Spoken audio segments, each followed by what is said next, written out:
Well, the pressure is on in Ottawa today as a CP rail work stoppage enters its second day. Industry leaders and politicians are urging Labour Minister Seamus O'Regan to end the labour dispute after 3,000 conductors, engineers, and train and yard workers were off the job over the weekend. There are warnings that the rail shutdown could have severe consequences for Canada's supply chain. But a spokeswoman for Minister O'Regan said yesterday that the government believes the best deal is reached at the bargaining table. Joining us now to give us an idea of how this work stoppage will affect Canadian consumers in particular is Dr. Sylvain Charlebois, Senior Director of the Agri-Food Analytics Lab at Dalhousie University. Doctor, welcome back to Forum Daily. Well, thank you. Now, consumers have already been feeling the impact of inflation and rising prices even before the CP rail work stoppage. So let's start with the current state of Canada's supply chain amid inflation, the Russian invasion of Ukraine, and a third year of the pandemic, sir.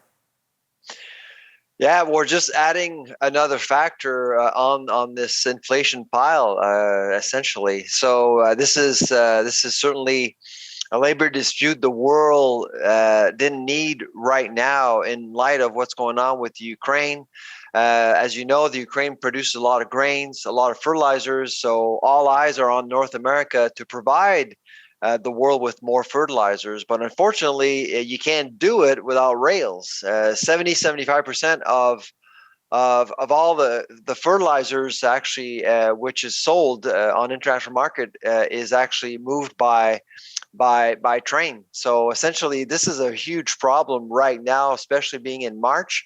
And so a lot of farmers in the U.S. And other places around the world are desperate to get fertilizers. And the other thing, of course, is our grains going into Canada to feed livestock. And so we are expecting the labor dispute to disrupt the livestock industry in Canada as well. And considering that this is just day two of this work stoppage, what sort of impact has this work stoppage had on supply chains already? Well, we don't know yet. I mean, it's only day two. Typically, a labor dispute can last 5, 7, 8 days. The CN1 in 2019 lasted 8 days, but it did take about 6 weeks to recover, to go back, to get back on schedule. So every day counts, really. For consumers out there, I don't think it's going to impact consumers right away. It will take a while. Now, if the dispute lasts for more than 10 days, probably you and I would have a different conversation. But for now, it's a wait and see scenario. We'll see exactly what goes on between the two parties and, of course, with Ottawa. All right, sir. Well, if this situation does escalate, what types of consumer products in Canada are likely going to be impacted?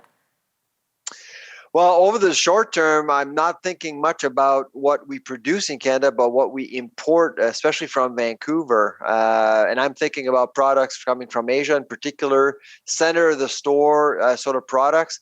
You may actually see some empty shelves as a result of that if the dispute lasts for more than 10 days per se. Now, again, I'm hopeful that it won't, but if it does, obviously consumers will start noticing. Prices are going up regardless. It doesn't matter really. But in the fall, what may happen with the dispute in some categories, it could actually extend the upswing for some categories, in particular meat products. So we were expecting meat prices to stabilize probably in the summer or early fall, but this could actually propel prices even higher. And what about global consumers, Doctor? What about people who rely on Canadian exports? That's my biggest concern with this labor dispute. Really, it boils down to global markets, and frankly, Canada's reputation when it comes to logistics is terrible.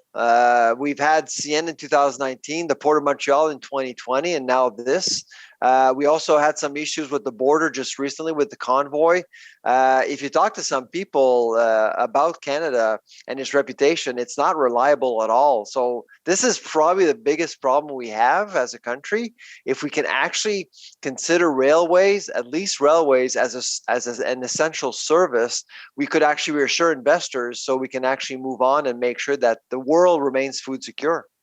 All right, Doctor, a quick 30 seconds left here, but what are you watching for as this situation progresses? Ottawa, absolutely. I'm not sure we're going to get a deal from both parties, but I'm looking at Ottawa, knowing how they're going to react. They actually did manage the situation quite well in 2020 with the Port of Montreal. But it was a strike, and in 2019 there was a strike as well with CN. This time is a lockout. So I'm going to be interested in knowing more about how Ottawa will handle this lockout situation with CP. All right, Doctor, definitely have to keep our eyes on this developing situation. Thank you again for your time today on Forum Daily. All right, take care.